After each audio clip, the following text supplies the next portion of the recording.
Well, this is very important question and very relevant.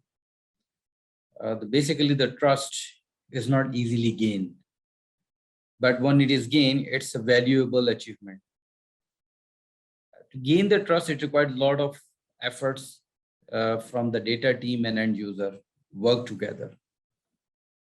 It's basically very structural because the data is a fact, and to bring the trust on the data, it requires a lot of structural efforts. For example, we can say when we are basically attempting the data acquisition, acquiring the data, so we have to basically put the data,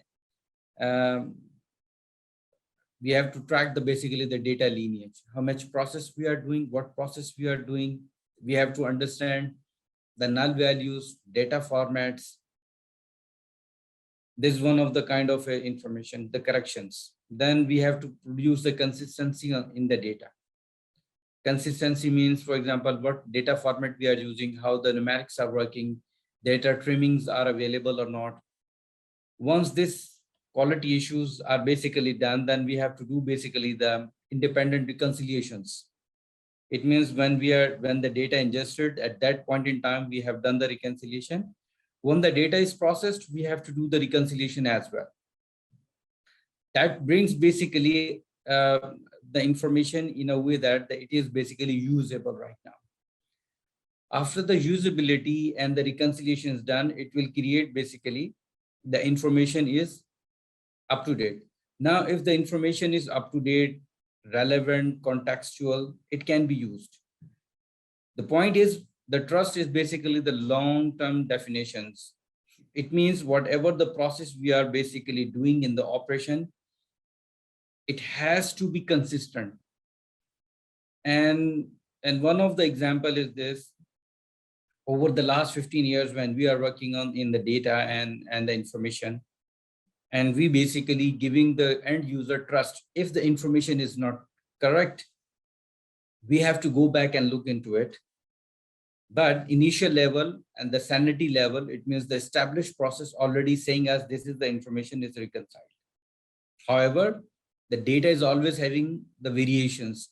For example, when we started the process and now maybe the in between few periods are gone, for example, 4 years, 5 years, maybe the data got the new situations. So being human to understand there is a problem, it's not a bad thing, because we trusted our information, and because of the communication, somebody say, okay, the information is not correct, or if we cannot trust it. So being human, we have to understand, go back and look into the data, because data has a variation, and investigate and correct the perspective. The another thing is to establish the trust is to create the transparency in the process. The transparency, the data among the data team and plus end user. The transparency means when the data team is basically processing and ingesting processing the information, they must know, they must understand basically the source, the frequency of the information, understand how to reconcile this information, understand basically the data flow. In any process, if anything happened wrong, so they are in a position to correct it. At the end user, we have to do the data democratizations. It means we have to educate them to understand the information with the context, and they understand, okay, how to review the information. Once these are all processes consistently follow in the organization, the data develop the trust among the end user and deliver the value out of it. So once somebody says in the seminar, the trust might be hard to earn, but it is incredibly valuable if achieved. If we are not able to produce the trust on the data, that data become a liability, not remains assets. So having said that, the trust is hard to earn, but it's important.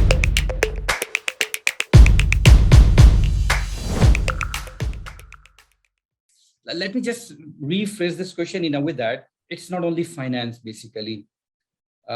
Finance plus all relevant department or the organizations having their own data.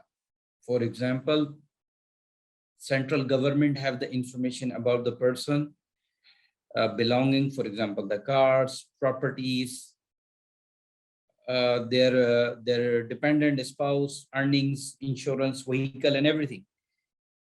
Now the banks having the information of the legal transactions, the bank transactions, behavior of the spending of the person. Similarly, the credit rating information are available from the central repository. Okay, how basically the person is behaving in the credit rating, credit card information. If you combine together whole the package, it's not only the data, it's data with integration. And integration is an easy manner. We all know that basically the data, the banks are going virtualized and the digital banks are going to innovate the services. Let's go back 20 years back when there were no ATM. The people pick up the checks, go to the bank, sit in the queue, take out the money, and then go home, and it's a whole activity. After that, the ATM they introduced with the debit card, and the people are not waiting. There are so many ATMs available on the roadside. They can withdraw the money without any queue or very less queue, you can say. The virtualization happening even at that time. Then we started the bank services, online bank services, only for the bank. Similarly, these services extended to the remittances. We can do the remittances while sitting online. We have not to go any branch to transfer the money and do the things. Similarly, now the things are way advanced. When we say integration, the integration is not only with one department or one bank or one data set. It means, let's take an example of virtual or the digital bank. Digital bank does not exist physically. It will only in the website, in the web, in the portal. They have to acquire a customer. Acquisition of customer required KYC. It requires due diligence if the customer is legitimate or not. For example, validation of its ID, passport, or the national ID. If the government available information, within a few seconds, the whole information is going to be verified. Similarly, when the customer is going to ask for the loans basically are going to be verified through the credit rating scheme and plus the bank's previous transactions and everything. Same goes when basically we are going to create the incorporate apart from the integration, the blockchain integration. For example, the contracts, loan contracts, is it the valid contract or not? From the since beginning, is there any modification, tracking of the modification? So to me, the data is not the only component. Yeah, data is a major component because of consumer point of view. However, it requires the related technologies as well. Integration, blockchain, AI. For example, in terms of KYC, we need to recognize voice, face, biometrics recognition. That requires the AI engines. Now, the customers, because of the pandemic, we have shifted a lot of the taboos to the new norm. The new norms are saying that, okay, if the KYC has to be done, they can use their mobile phone, their laptops, and the few customer has to come to the branch because if they are not using the technology properly. Having said that, the banks are basically, not only the banks are the corporates, also reinventing their old products and services based on the data and underlying technology innovation. So it's basically for decision making, you need the business intelligence, AI, machine learning for predictive analytics. Risk department in the bank using a lot to create basically to define the risk rating and creating the labeling information among all the customer based on analyzing their past transactions. So it means, in my opinion, all the department in the country or all the world, they are basically going to utilize the data, underlying technology, integration, blockchain, AI, and then they produce a new product. The same feature, which basically physically available, but the robust, scalable, and that creates with high margin with the less cost. So innovation is undergoing right now, and the lots of new phenomena we are going to observe within next 10 years.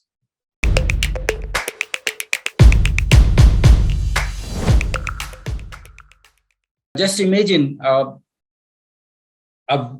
warehouse, physical warehouse, and somebody has to go and visit, and somebody has to say, okay, bring a pen in from the data warehouse, or sorry, the physical warehouse. And it's a huge warehouse. How somebody go there and go back and come up with within a time frame with a specific output.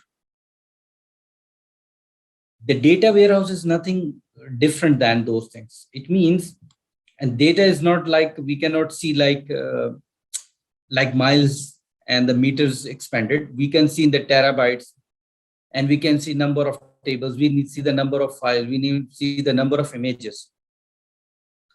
Now the data is producing as of today is never been produced before. For example, because of IoT, a lot of sensors are producing the data. Because of cell phone usage, a lot of cell phone user are producing a lot of information without knowing them. They are producing the information, and these information has been used by the telecommunication companies, phone companies, and they are basically taking this information. Now the lots of information is there, but is there any refinery? When the oil is basically found, oil need be the refined, and then it become usable. Similarly, there are so many technologies right now on the grounds are available. Data lake is available. Big data is available. Yes, these are the technologies are available. Until these are not well documented, like metadata, data catalog, data dictionary, business glossary, if it is not documented, it has not used. It becomes, instead of asset, it become a liability. Now the data governance plays and data stewardship plays a vital role here. Plus, along with the business knowledge.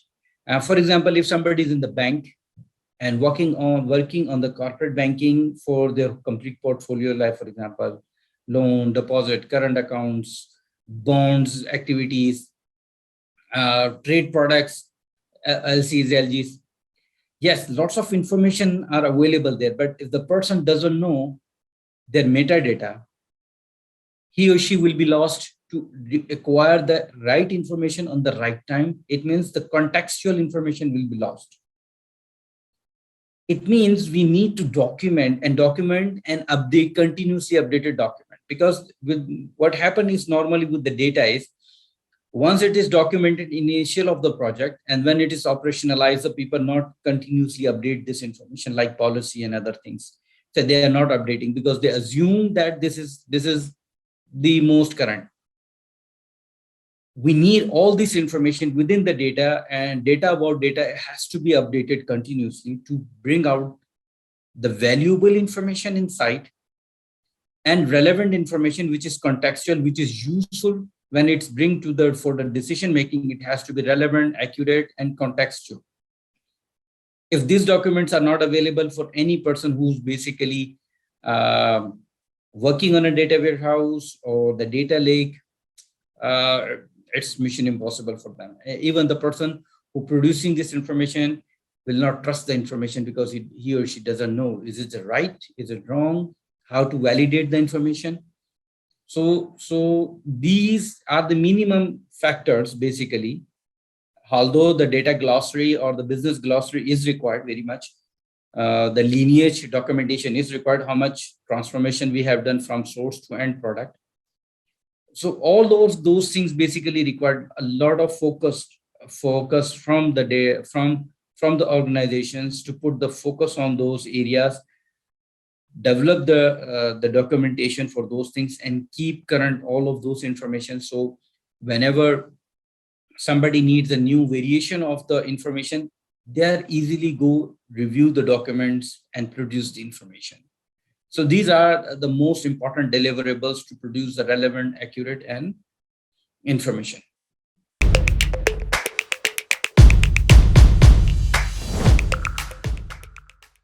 Let's assume that the scenario is like this.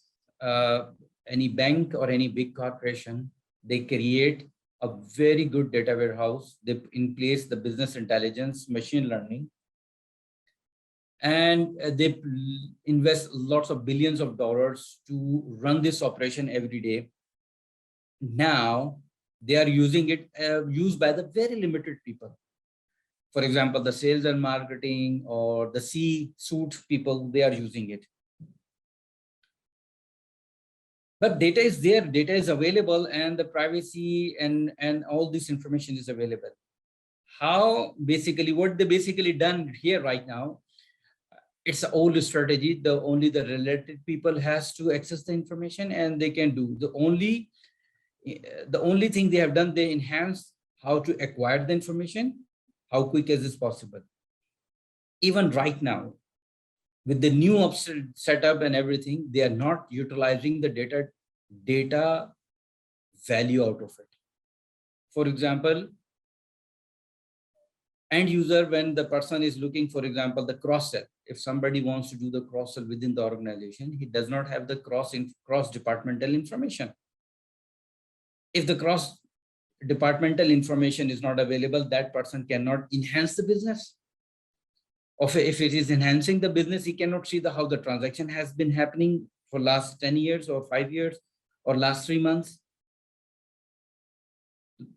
So it means there is a need. If we want to create a competitive business environment and we want to win the more profit annually, we need basically equipped with the tools to the every end user who needs the information and data. It means when we are saying the end user, it means we are saying every single person who's working in the company, they have to access the information, relevant information to him or her, and then they can perform the analysis. Okay, what it brings actually. It is not only that they will bring the good thing, there is also possibility they will bring the misinterpretation and wrong conclusions.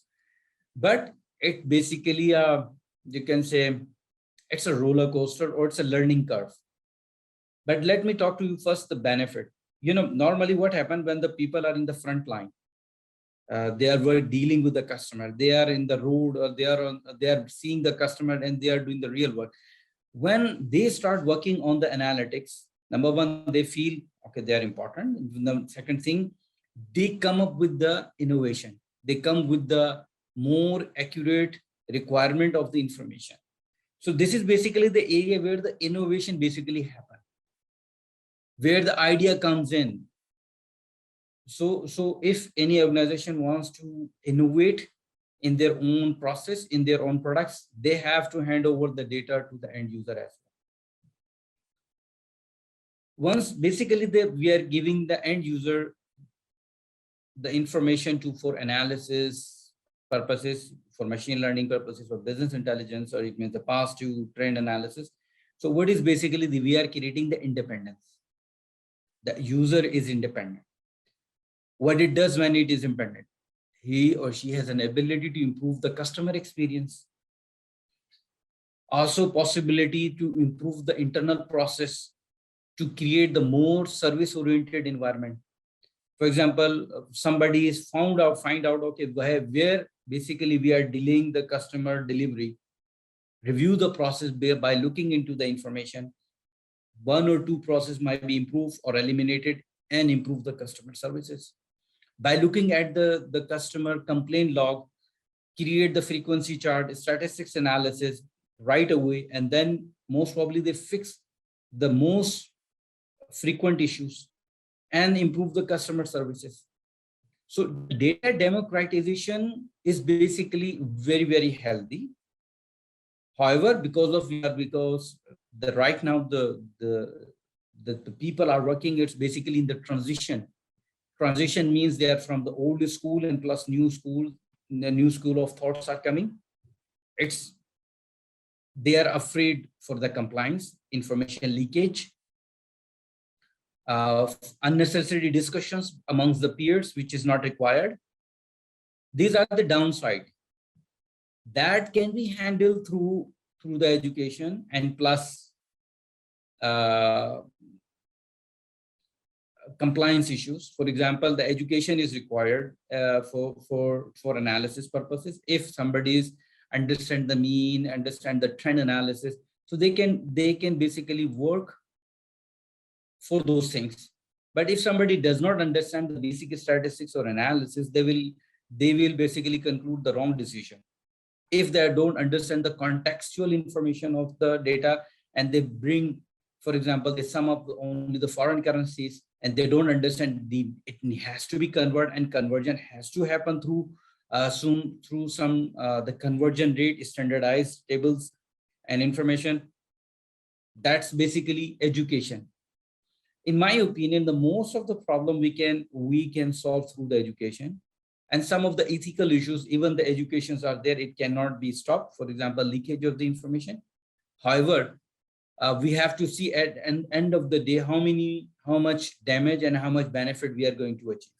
It's always a swing.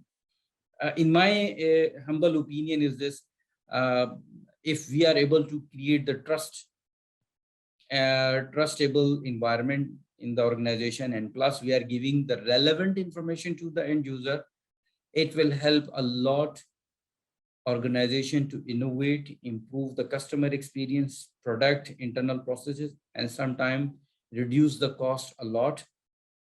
That will help them a lot to improve their services and product. So data democratization is not an option these days, it's mandatory.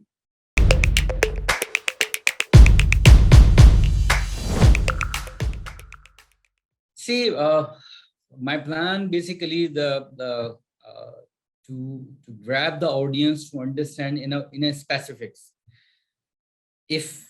What does it mean? It means when if 20 or half an hour session, they basically listen to me, they understand, okay, at least one action plan they have to look into if they are not doing already. So they have to take and put them in the right direction in a way that they can produce the result from their data warehouse. For example, my speech is, or the thoughts will go over the master data management and the reference data management. These are contextual information based on subject specialty. For example, if somebody is in the financial reporting, under the financial reporting, they have regulatory reporting and plus financial reporting. These two normal, the columns are there, and plus within these two reports, they have ad hoc reporting. But again, these are reporting. I'm going basically with the specifics with the master data management and reference data management. So they have to create the data mart, that based on data mart, what they have to bring and how they have to bring, what they have to maintain. Let's take an example of a reference data management. They have to need the currencies. They have to bring and the portal in the central area where basically the currencies has to define, countries has to define. And these are the external data sources, not internal. Why I'm saying? Many of the organizations are not inputting their variables properly. They have a lot of information, but these are not standardized. So it has to be standardized. For example, the currencies, the legacy systems are saying in a very different way, but ISO code is dictating in a very different manner. When we are creating the currencies or let's say example of the countries, the country is having a basically different grouping. For example, GCC, Middle East, Europe, North, East, US. There are so many classifications, geographical locations, and the segregations and grouping. If we are using the standard codes, we are easily utilize the information which is available outside. Now come back to these are the outside information, relatively less frequent information, relatively less changing. However, Inside, when we are working on the master data management, I just create the scenario for the financial reporting. The financial reporting, it's a data mart. Based on this data mart, we have to basically create the data mart which supports the reference data and plus the reporting, which is required by regulatory reporting, central authorities for financials, which could be IFRS standards. And that basically, when you inquire insights, it will be consistent. It should not be volatile and it should not be deleted. It is consistent. So whatever you reported, it is available when whoever look back. For example, one person retrieve one balance sheet, and after some years, some other person go back and retrieve the same balance sheet. It will show the same structure, same number, same output. It should not change anything else. It should not change anything which basically, which is basically not something surprise after the 10 years, because reported is reported. So my concept is the initial pain for the people is to understand the data mart. Under the data mart, they have to understand master data management. They have to understand the reference data management and how easy it is just to focus on one point and take out their output properly. Why I'm doing this one? Because when the people heard about the data governance, data management, data warehouse, data velocity, there's so many information there when they overwhelmed and they paralyze. Okay, what am I supposed to start? What am I supposed to do? So I can give them a starting point where the concrete physical deliverable help them to understand what exactly they are going to utilize and how to create the value out of it. And it become an data, and this data mart, master data management and reference data management become their assets. So this is all about. I'm going to speak in September in Velocity.